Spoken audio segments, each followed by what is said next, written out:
um único fracasso. Só um único fracasso. Inácio, homem decidido. Inácio, homem de sucesso. Inácio, lutador, decente, benquisto, bem visto pela maioria do mundo.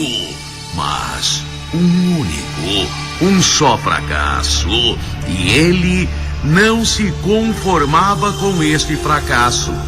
Ele não se conformou com o erro que praticou. E ele teve a melhor das intenções. Ele foi o melhor que podia ter sido. Ele fez o melhor. O melhor, ele sempre fez o melhor. Mas seu único fracasso, a criação de seu filho. A história de Inácio. Inácio começou a trabalhar como tecelão, numa antiga tecelagem do bairro da Moca. Humilde operário, numa época que operário não ganhava tão alto. Numa época que salário mínimo não era tão mínimo. Mas ele trabalhava e ganhava salário. Mas queria aprender, queria progredir. Fez curso daqui, fez curso de lá, montou uma lojinha, conseguiu ir progredindo e progrediu. Inácio, com o passar do tempo, com o correr do tempo, Inácio ficou muito bem de vida. Só quando ele ficou bem de vida, só quando estava com 35, 37 anos, é que ele pensou em casamento. Antes, ele precisava da estabilidade econômica. Antes, ele queria a estabilidade social econômica. Como ele dizia, passar fome, ele passou, mas ele não queria isto para seus filhos, não. Não queria isto para sua família. Por isso, antes, ele se estabilizou. Quando estabilizado, ele agora sentiu a necessidade da formação da família. Foi quando ele conheceu Cíntia. Uma mulher da mesma idade dele. Uma mulher que ele conhecia há muito tempo, também trabalhadora. Ele a conheceu naquela tecelagem. Ela era tecelã, lutadora, honesta, batalhadora, 35 anos, solteira, porque cuidou da mãe. Porque sua vida foi cuidar da mãe doente, o pai dela já tinha falecido. Ela cuidou da mãe até o último dia, com dedicação total. Cíntia. Ele e Cíntia se entrosaram e casaram. Já com uma certa idade, não idade, mas idade para ter filho, ela tinha 37 anos. Um único filho. Deste casamento nasceu Alexandre. Alexandre, o único filho do casal.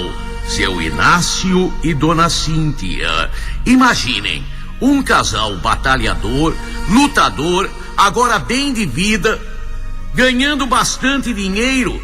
Ele tinha uma filosofia: quem compra a casa sempre sai lucrando. Ele começou a comprar uma casinha, alugou 2 casinhas, pequenos apartamentos. Ele foi fazendo um império disto, tudo alugado. Para se ter uma ideia, com 50, 60 anos, ele tinha uns 70, 80 imóveis. 70, 80 imóveis que ele alugava. E com a renda ele ia comprando mais. Ele comprava mais. Dinheiro parado não rende. Ele comprava. Sempre que aparecia um bom negócio, ele fazia. Mas pulamos um pedaço de tempo. Nasceu Alexandre. Alexandre sempre foi tratado como um príncipe. Era Alexandre daqui, Alexandre de lá. A dedicação da mãe extrema. a dedicação do pai extrema também. Os pais adoravam Alexandre. Alexandre daqui, ele sorriu, ele falou papai, ele falou mamãe, ele fez uma arte. Sempre vestido muito bem. Sempre que quis um brinquedo ele teve. Sempre que teve um gosto, este gosto foi satisfeito pelo pai e pela mãe. Sempre que ele quis comer alguma coisa, teve na mesa aquilo, ou na mão dele um sorvete. Ele queria lanchonete, ia toda hora.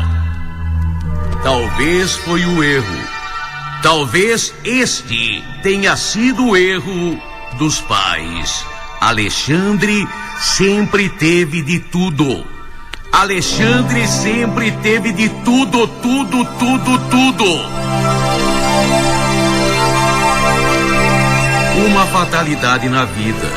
Uma fatalidade na vida. Com 45 anos, a mãe adoeceu. Com 45 anos, o diagnóstico. A mãe tinha um tumor maligno. Naquela época, a cura era mais difícil. Naquela época, a tentativa da cura era custosa, mas tudo foi feito e não adiantou. Com 45, 46 anos, Cíntia morreu. Dona Cíntia morreu para desespero de Inácio. Inácio agora como filho. Inácio agora, o menino 9, 10 anos, talvez nem isto, talvez 8 anos, entre 8 e 10 anos tinha o menino quando a mãe morreu. E ele, o pai agora, se jogava na criação do filho. Meu filho vai ter tudo, e teve. Os melhores colégios, as melhores roupas, os melhores empregados, as melhores tudo. Tudo, viagem, passeio, diversão, lazer, roupa, escola, tudo, alimentação, tudo de primeira categoria, de primeira qualidade. Alexandre era birrento, sempre foi birrento, sempre foi um filho que não reconhecia o que o pai fazia. Com 14 anos, ele enfrentava o pai. Respondia. Inácio não era mole, mas com o filho era. Com o filho ficou um mole. Com 18 anos, ele, Alexandre, era viciado em drogas. Nunca arrumou um trabalho. Nunca arrumou um único trabalho. Nunca trabalhou um dia na vida. O pai o colocou em uma de suas lojas. Ele roubou. Ele ficou com o dinheiro e disse para o pai: pai, eu peguei o dinheiro, não nasci para trabalhar. Já tenho o suficiente, quando você morrer, eu já tenho o suficiente para viver 10 vidas. Quando você morrer, o desgosto. Inácio não era velho. Inácio tinha 65, 66 anos de idade, mas uma vida de trabalho. E ele se atirava ao trabalho porque não tinha outra coisa, nunca quis outra mulher, não. Com 66 anos, Inácio teve um derrame. Inácio foi parar com um derrame no hospital. Seu estado, a princípio, grave. Depois ele foi melhorando. E os médicos diziam: era um verdadeiro milagre. A recuperação de Inácio era um verdadeiro milagre. Mas de repente, depois de uma visita do filho, Inácio sufocou. Inácio morreu, para surpresa dos médicos.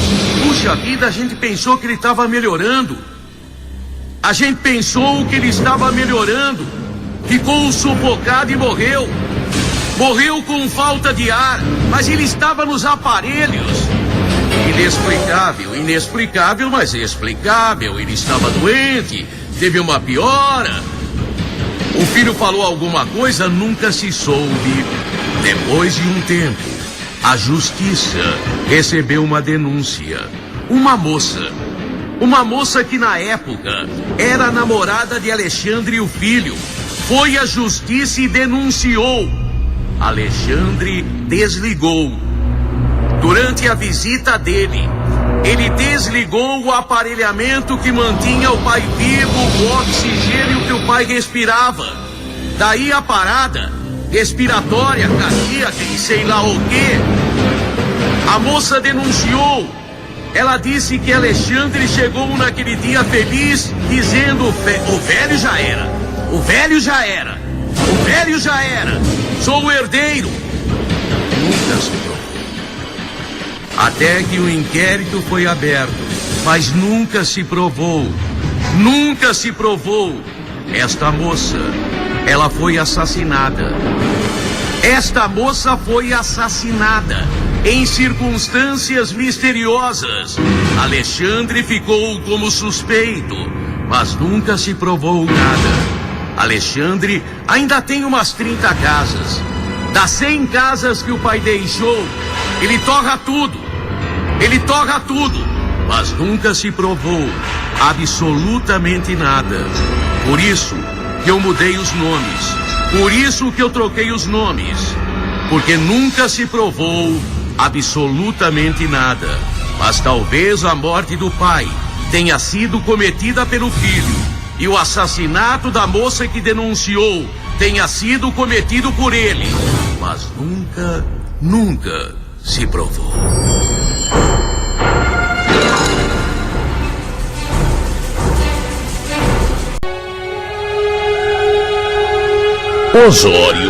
Osório já estava chegando aos 40 anos de idade, solteirão convicto, solteirão de carteirinha, convicção mesmo. Ele que falava, ele que dizia: eu casar, eu arrumar mulher pros outros. Casamento é isso. A gente casa, sustenta a mulher, arruma compromisso e os outros vêm aqui. Eu não. Osório trabalhava naquela metalúrgica. Há muitos anos ele trabalhava lá. Na época que metalúrgica pagava bem. Ele era encarregado de um setor. Ganhava bem. Osório tinha um padrão de vida bom. Osório era brincalhão, gozador e solteirão. Quando ele percebia, quando ele saía com uma mulher 2, 3 vezes e percebia que estava gostando, começou a gostar da mulher, ele saía fora. Eu brincar com fogo? Não! Eu gosto de mulher, mas não pra pegar mulher pros outros, não! Ele sempre dizendo a mesma coisa. Ele sempre falando: casar? Casar eu sei o que é? Eu não sei! Eu não faço isso! Marido sai, chega lá o outro! Chega lá o outro! E eu nunca vou arrumar mulher pros outros, não! Vou ficar velho, vou ter minhas menininhas, vou ter minhas namoradinhas, mas casamento não. Casamento não. Mas é lógico, todo mundo fala, todo mundo diz, mas chega o dia, e o dia dele chegou com Thelma. Thelma era uma graça de menina, bem mais nova do que ele, 20 anos mais nova do que ele. Ele com 39 anos, ela 18, 19, ele abobou. Sabe quando o homem aboba? Fica bobo. Ele ficou, aquilo que era mulher, e direita, e honesta, e virgem, nunca nem tinha beijado ninguém. uma moça direita, honesta. Ele não estava acostumado com este padrão. Ele já procurava a mulher mais vivida, o negócio dele era mais farra, o negócio dele era mais aventura. Mas com esta menina, com Thelma, não tinha nada disso não. Com Thelma era tudo correto. E como ele mesmo dizia, brincar com fogo, queimadura na certa.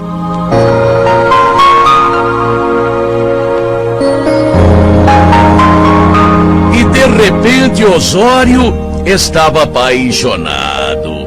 O solteirão de carteirinha, o solteirão de convicção, estava apaixonado. Estava apaixonado. Se apaixonou mesmo. E quando um homem assim se apaixona, é aquela gama preta. É a denominada gama preta. A paixão que não represa de jeito nenhum. É aquela paixão avassaladora. Parece um turbilhão, um vendaval. Nossa, parece tudo que é força da natureza. É mais forte do que tudo. E de repente, Osório, bem, eu sempre falei que não ia casar, mas é que eu não pensei que ia encontrar uma mulher como a Thelma. Eu pensei que nem existia gente assim. Eu pensei que era só em filme, novela. Thelma era muito bonitinha, muito direitinha.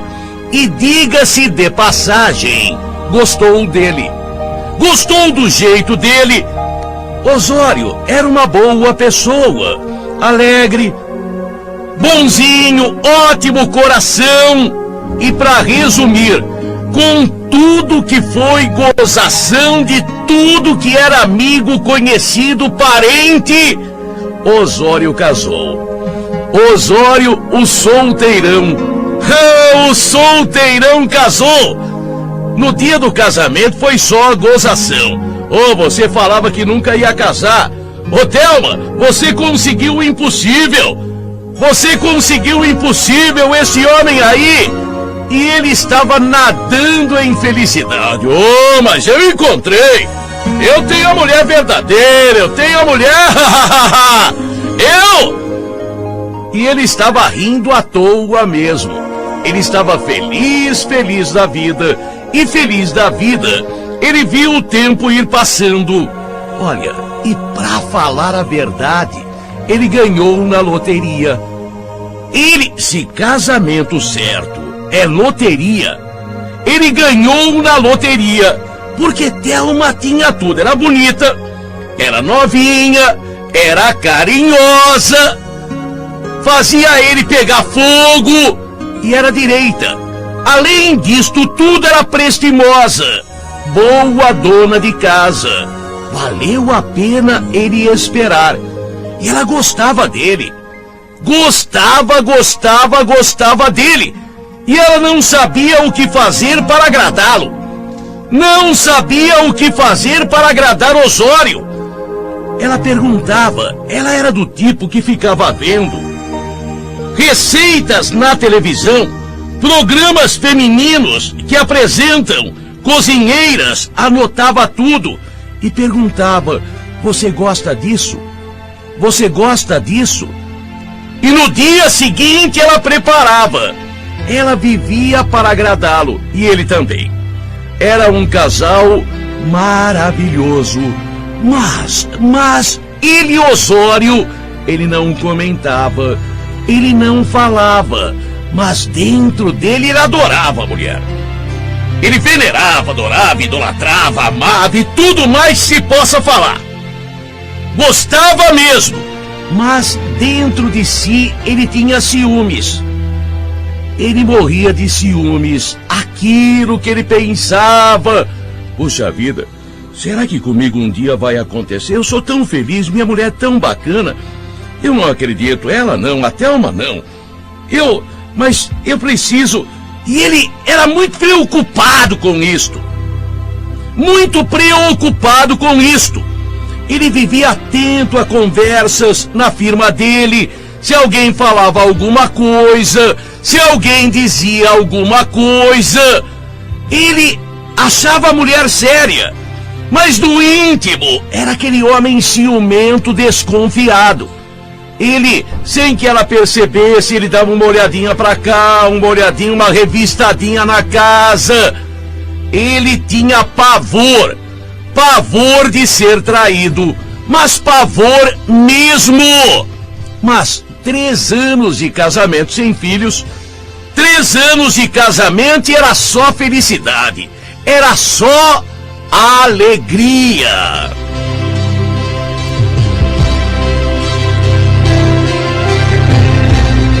Mas foi num dia, ele ouviu uma conversinha na firma dele. Ele ouviu 3 amigos, 3. Ele era encarregado do Ronaldo, do Pedro, do Jorge, e foi um negócio assim. Ele chegou na firma, os 3 conversavam, quando viram a chegada dele, mudaram de assunto. Ele percebeu. Tinha dente de coelho naquilo. Afinal, o Ronaldo, Pedro e o Jorge viram e mudaram de assunto. O que será que tinha naquilo? Por que será que eles mudaram a conversa? Ele ia ficar mais atento. Justo os 3 amigos que frequentavam, os 3 que ele tinha convidado já para ir na casa dele. Por que eles disfarçaram a conversa? Será? Não podia ser. Será que o que ele mais temia estava acontecendo? Será que sua querida mulher, sua querida esposa, sua querida Thelma o estava traindo? Será que era isso que eles estavam conversando? Ele fica mais atento e ele percebe que os caras estão escondendo alguma coisa dele. Estão escondendo. Não resta dúvida. Estão escondendo. Quando ele chega, tem um sorrisozinho diferente pro lado dele. Ele não é bobo, não. E era o Ronaldo. Ronaldo, moço bonito, metido a galã. Ele chega em casa e joga um verde. Thelma, por acaso, Ronaldo... A mulher dá aquela surpresa, fica... Ele precisava pegar. Ele ficou com aquela certeza, tudo que era felicidade, amor, carinho, alegria, tudo se transformou em tristeza, em raiva, ódio, frustração. Ele não ia permitir. Imagine ele que durante anos só falou naquilo. Agora ele era alvo talvez de chacota de todo mundo. Quando ele passava e via alguém rindo, ele achava, estavam rindo dele. Ronaldo. Ele chamava o Ronaldo, que era empregado. Não era empregado dele. Era ele o encarregado do Ronaldo. Ronaldo, eu estava falando com a Thelma e a Thelma... Ele percebia que o Ronaldo dava uma... Mas ele não ia deixar barato. Não, ele ia se vingar. Mas ele queria ter certeza. Ronaldo pedindo para sair mais cedo numa sexta-feira. Uma conversa mole. Que negócio era aquele que a mãe do Ronaldo estava doente? Ele não era bobo. Ele permitiu que Ronaldo saísse, mas ligou para a casa do Ronaldo e perguntou pela mãe do Ronaldo. Tá bem. Era mentira. Ele sabia. O Ronaldo havia ido para a casa dele. Mas não ia ficar barato. Ele havia comprado um revólver. Ele comprou um revólver como doido. ele saiu da firma, da metalúrgica, em São Bernardo, e foi em direção da casa dele em Diadema. Quando ele chega na casa, ele olha, ele tinha razão. Sabe quem estava lá? Sabe quem estava conversando na sala? Com a Thelma? Ronaldo. Ele entra como doido. Ele entra como um doido, já xingando. Não é nada disso. Pá, pá! 3 tiros. Pá, pá, pá, 3 tiros. Ele mata Ronaldo. Thelma corre. Thelma corre. Ele não foge. Ele fica esperando a chegada da polícia. A polícia que chega. Levado à delegacia, ele foi autuado em flagrante. E no dia seguinte, quando a gente foi fazer a matéria, ele chorava desesperadamente, porque ele ficou sabendo da verdade. No domingo, era aniversário dele. A mulher havia bolado uma festa surpresa e combinou com os funcionários dele para fazer esta festa surpresa. O Ronaldo estava lá porque o Ronaldo, todo mundo na firma sabia. O Ronaldo que havia contratado a turma do churrasquinho estava ultimando os preparativos para a festa surpresa. Ele pensou que era traição. Era a festa surpresa que a mulher preparava para o aniversário dele. Por isso o Ronaldo estava lá, não tinha traição nem nada. Por isso, desesperadamente, ele chorava. Matou o errado. Lógico, Thelma não quis saber mais dele. Thelma disse que queria ver o diabo, mas não queria mais vê-lo. Matou estupidamente.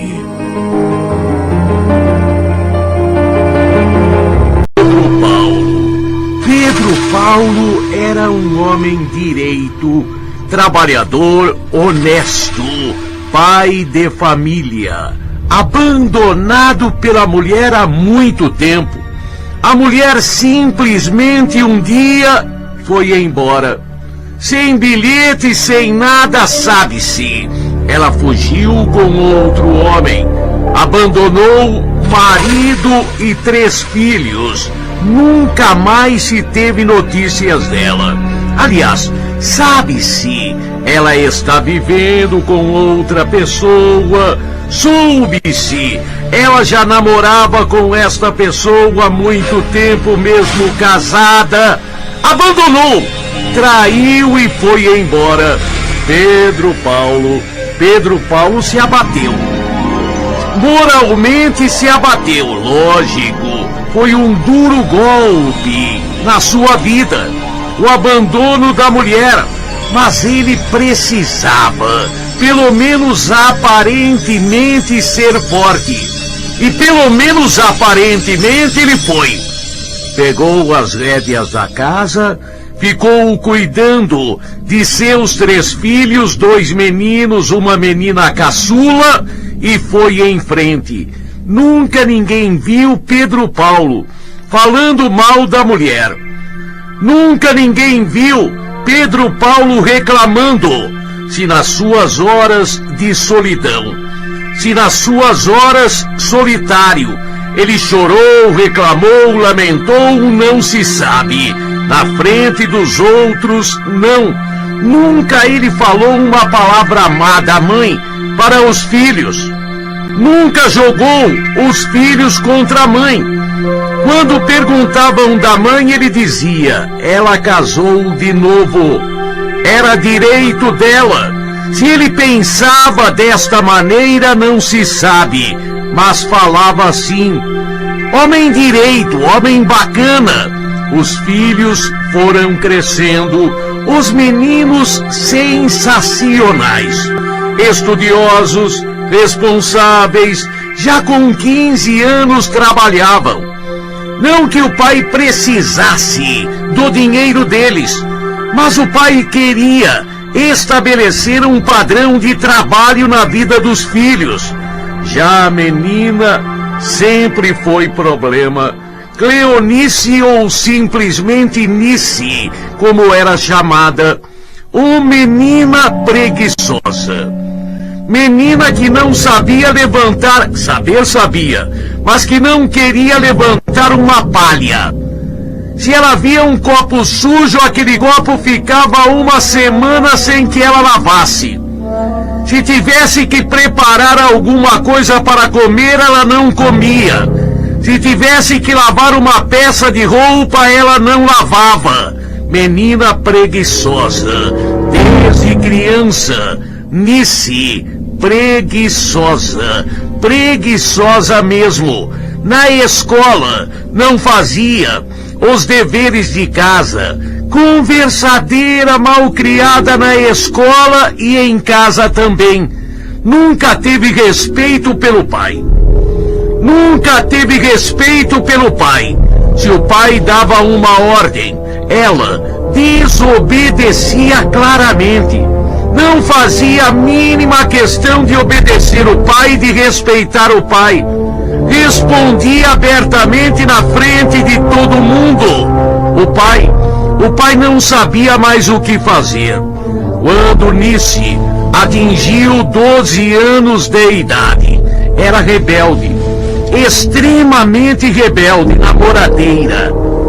Já com 12 anos namorava um, namorava outro, se fazia amor, não sei, não se sabia, mas que era de mão em mão que ela passava era. Era uma menina fácil, com 14 anos, bonitinha. Nice, eu vou na festa. Que hora? Ah, sei lá que horas eu volto, pai. Sei lá, a hora que eu chegar, cheguei. E daí? Fumava descaradamente na frente do pai. Diziam, ela também fumava crack. Isso eu não sei, mas era o que falavam. Nice era malcriada. Malcriada. Super malcriada e... Olha, de caráter, ela não tinha muito não.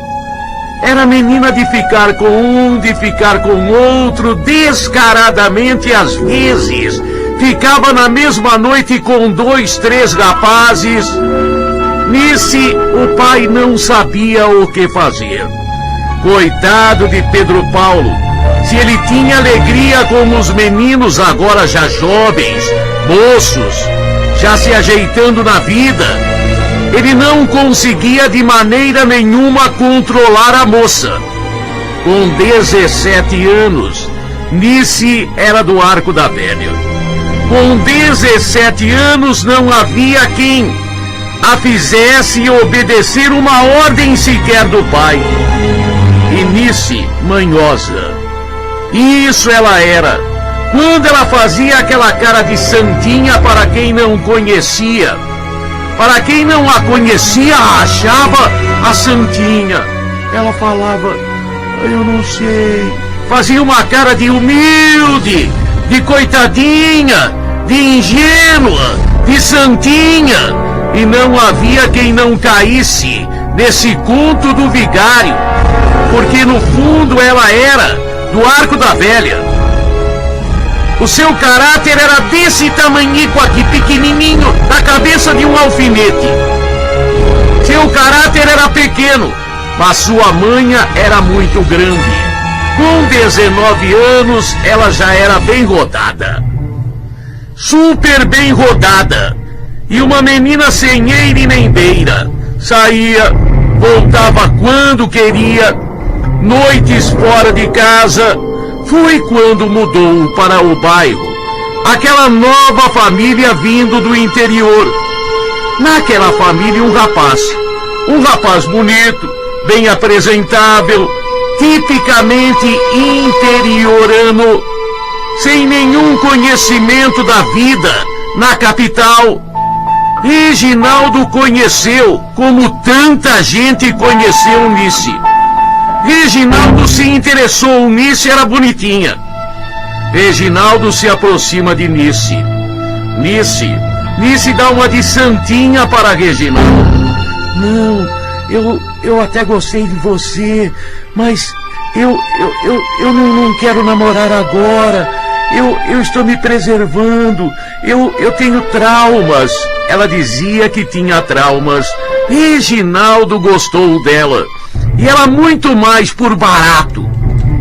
Muito mais por onda. Ela levava no banho-maria Reginaldo. Saía com Pedro, com Paulo, com Joaquim, com Mané, com Pedro. Ela saía com várias pessoas. Mas com o Reginaldo, novo no bairro, ela dava uma de virgem arrependida. Quase virgem. Quase virgem. Se é que tem quase virgem. Ela dava uma de quase virgem. Ela começou a namorar com o Reginaldo. Mas era o típico namoro que ela nunca tinha namorado. Reginaldo era um rapaz sério. Reginaldo não era de ficar. Reginaldo achava que Nice era sua namorada, sua querida, sua escolhida, sua amada. Rapaz do interior de cidade pequena, ele achava que namoro era coisa séria, e é, mas com Nice não era, mas para ele era. Nice, o ódio que ela sentia do pai. Por que ela sentia ódio do pai? Por que ela sentia ódio do pai? Se o pai fez de tudo para ela, por que ela sentia ódio do pai? Não sei. Não sei. Porque o pai tentava controlar a sua vida? Porque o pai tentava colocar ordem na desordem que era a vida dela? Porque o pai chamava atenção? Ela odiava o pai. Ela odiava o pai. Odiava. E um belo dia, Pedro Paulo, seu pai, foi simplesmente assassinado. Pedro Paulo, o pai, homem direito, chegava do trabalho, foi atocaiado e morto com várias facadas. Foi a faca que ele foi morto. Não foi difícil para a polícia descobrir quem havia matado Pedro Paulo. Testemunhas viram. Não foi nem investigação. Testemunhas viram, falaram, contaram quem matou aquele homem. Quem matou aquele homem de 45 anos de idade. Quem matou aquele homem foi Reginaldo, o namorado da filha. O namorado da filha. Reginaldo foi preso. E Reginaldo confessou plenamente. Matei e mataria de novo. Matei e mataria de novo. Eu namoro a filha dele. Sabe o que ele fez? Foi ele que violentou. Ela inventou tudo isso. Com ódio do pai e sabendo que o namorado era meio boboca. Sabendo que o namorado era crédulo, que acreditava nela.